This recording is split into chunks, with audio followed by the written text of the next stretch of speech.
こんにちは、名食です。今回は久々にデスク周りの紹介をしようと思います。去年の夏にこの新しいデスクにしたんですけど、そこからいろいろと追加したので、また改めて紹介したいと思います。何か気になったものあれば、コメント欄と概要欄に URL を貼っておくので、よかったら見てみてください。では早速紹介していきたいと思います。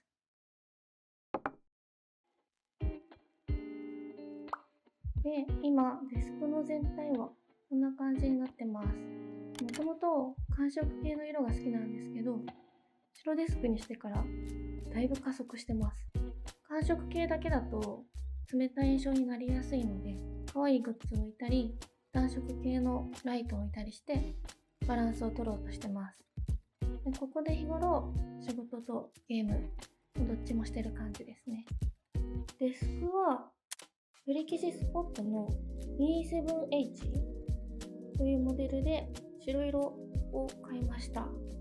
でちょっとこれは電動にしてるので今動かしてみます。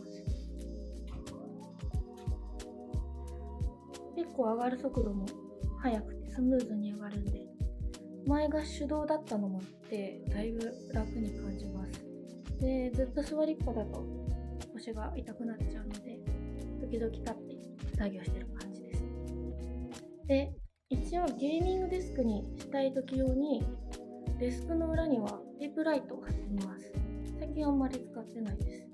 で、白デスクって汚れ大丈夫なのかなと結構心配だったんですけど、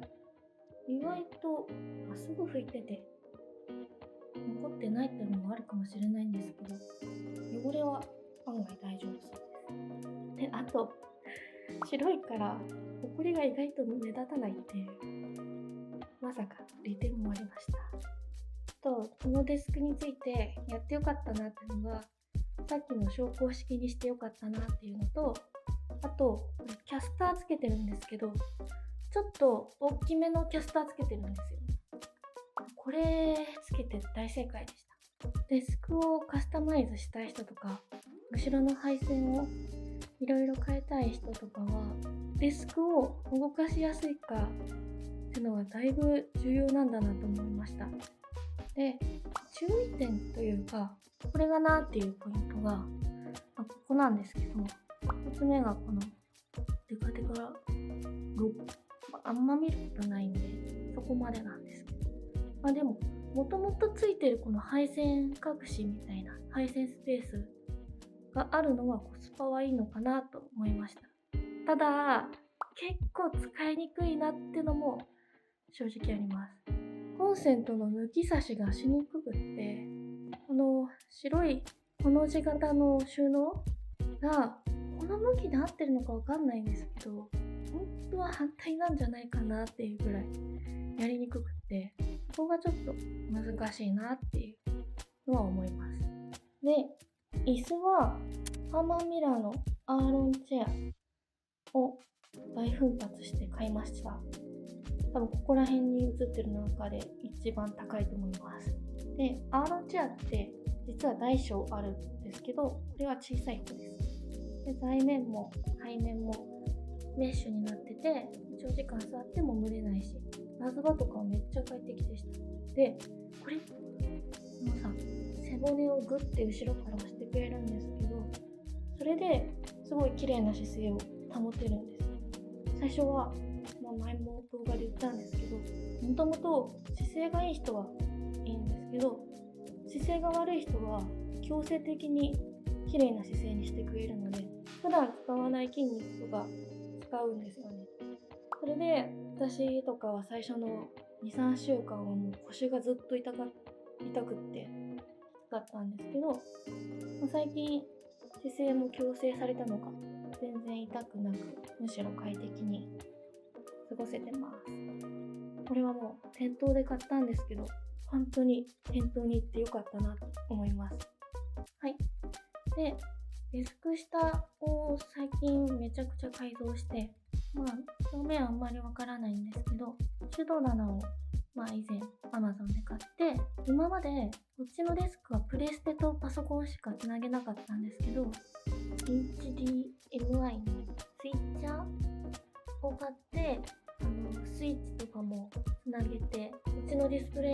るし、プロジェクターでも集まりとかしてたんですけど、こっちにもリモコン一つで切り替えて遊べるっていう風にしました。この HDMI の実はサークライさんと同じやつです。じゃあデスク上の紹介していきます。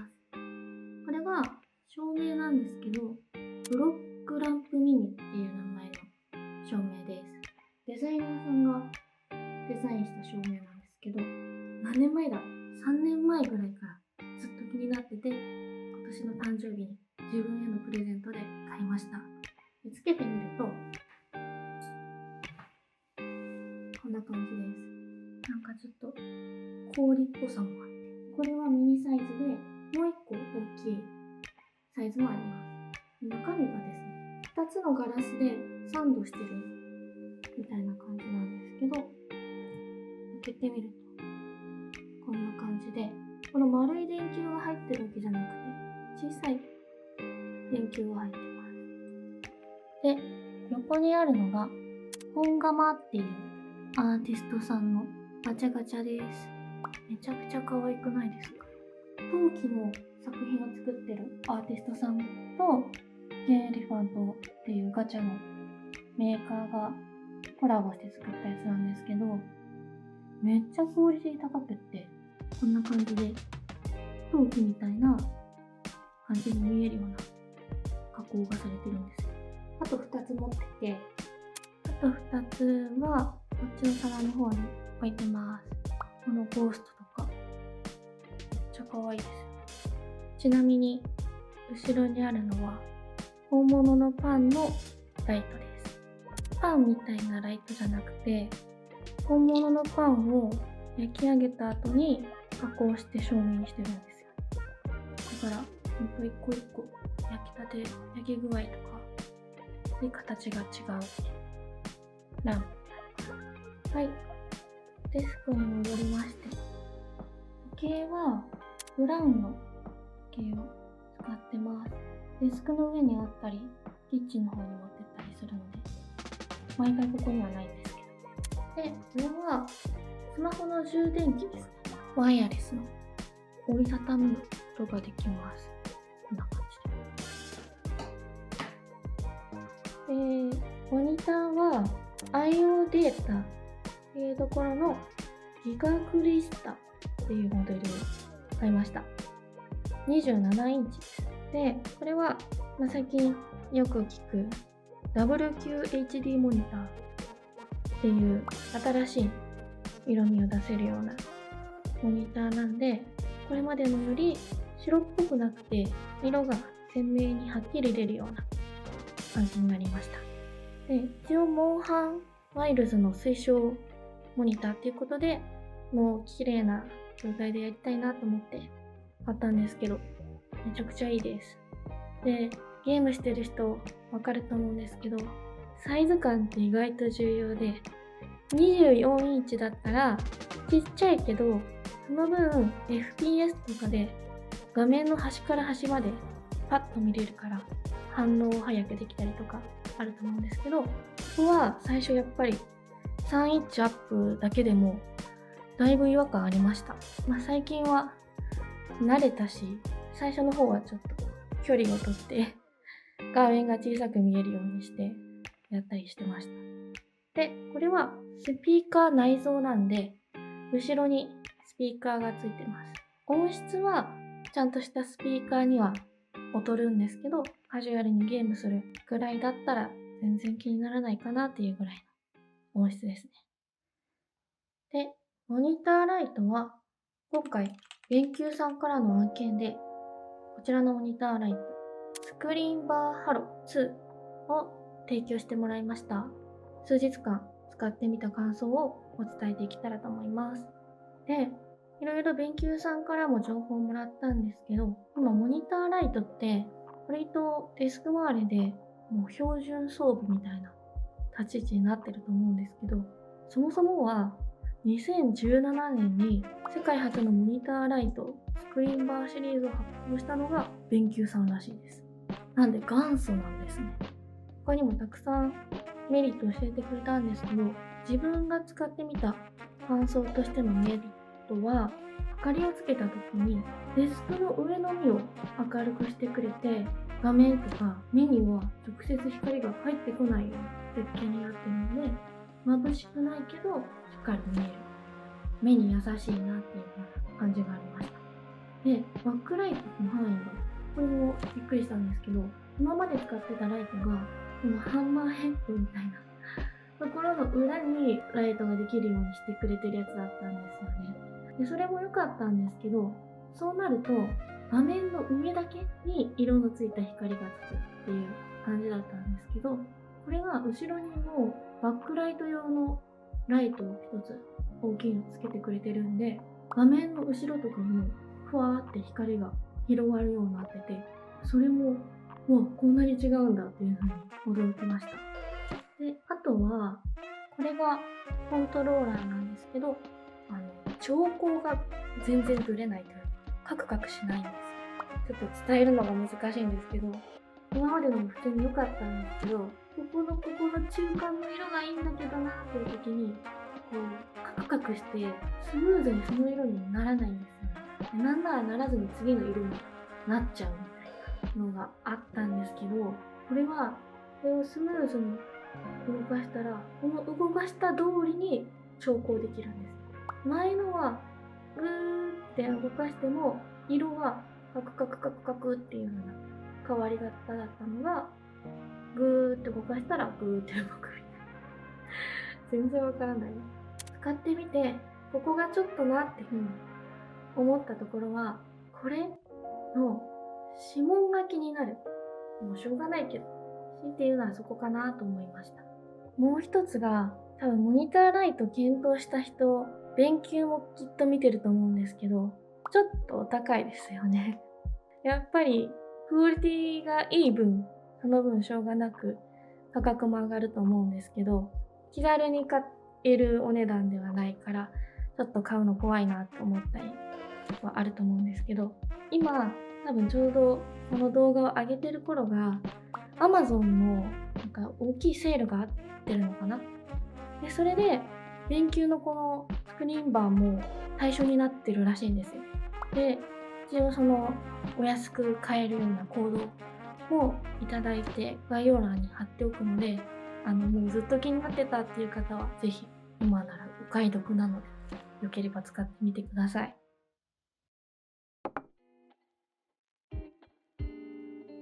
はい、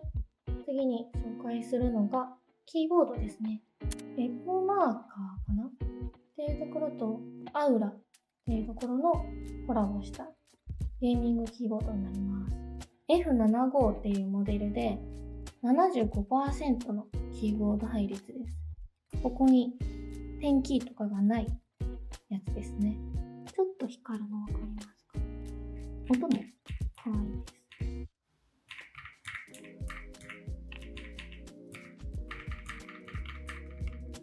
で、マウスはロジクールのワイヤレストラックボールってやつですね。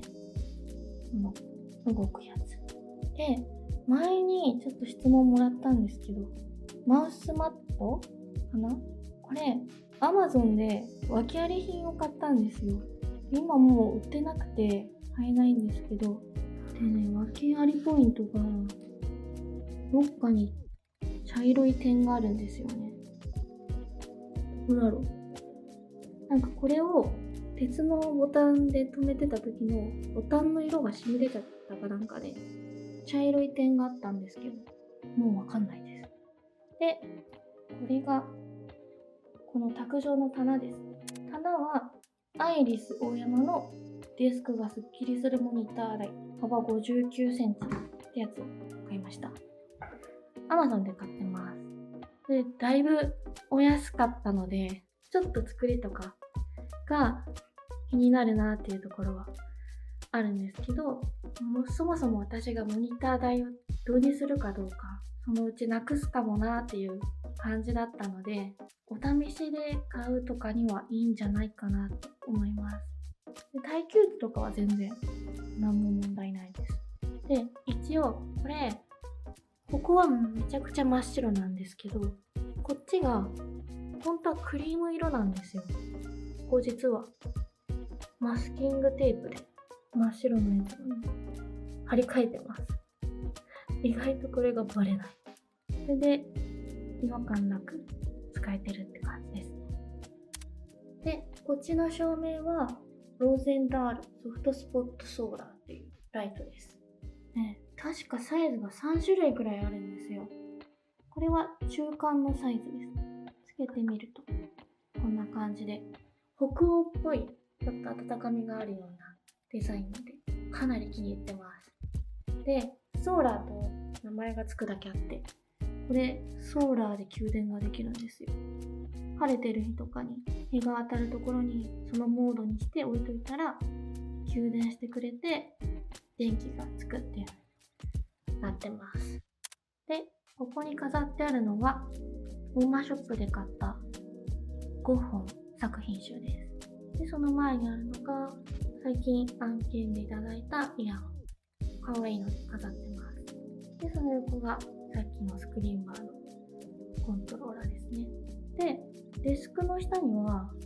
奥には Mac mini を置いてます。で、これを仕事で使ってるやつですね。で、その横には私はクッキー缶とか集めちゃいがちなや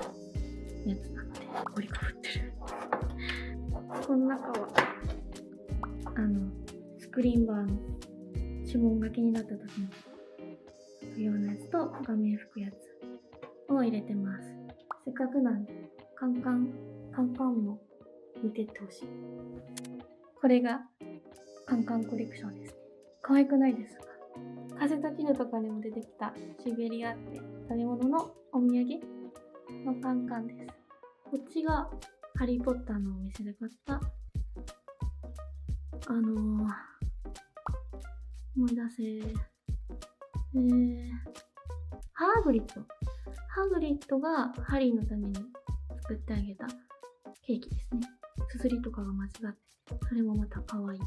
あとはこれは東京のママショップで買ったお気に入りのマグカップです。表面がちょっとザラッとしてて内側はツルツルしてるんです。で、最近動画を見てくださってた方にとって一番の変化は実はこのブラインドだと思うんですけど、引っ越したのが4月。今12月なんですけど、ついにブラインドをつけました。ブラインドは奏で物さんでネットで購入しました。名前がアルミブラインドベーシック突っ張り仕様ってやつのホワイトです。こんな感じで上を突っ張ってます。この私が作るの超苦手な私が10分で簡単に取り付けられたので、ちょっと不吉祥だよっていう人にもおすすめできると思います。大きい窓はちょっとわかんないけど、このくらいのサイズの窓なら大丈夫なのかなと思います。で、もう色味も質感もすごくお気に入りでして、このめっちゃ細かいんですけど、角っこが丸くなってるのもお気に入りポイントです。で、他にも突っ張り以外にもからかぶせて窓全体を覆ってくれるやつとか、いろんなつけるパターンがあったので、気になる人はぜひ見てみてください。はい、ちょうど1時間喋りました。さっきもスクリーンバーの時にちょっと言ったんですけど、今ちょうど Amazon でお安いので、コメント欄と概要欄に商品の URL、Amazon にないやつは公式のサイトの貼ろうと思うんですけど、気になったのがあったらぜひ見てみてください。また私はちょくちょくデスクの上を改造するタイプなので、いろいろ変わったらデスクツアー撮ろうと思います。ここまで見てくれた方ありがとうございます。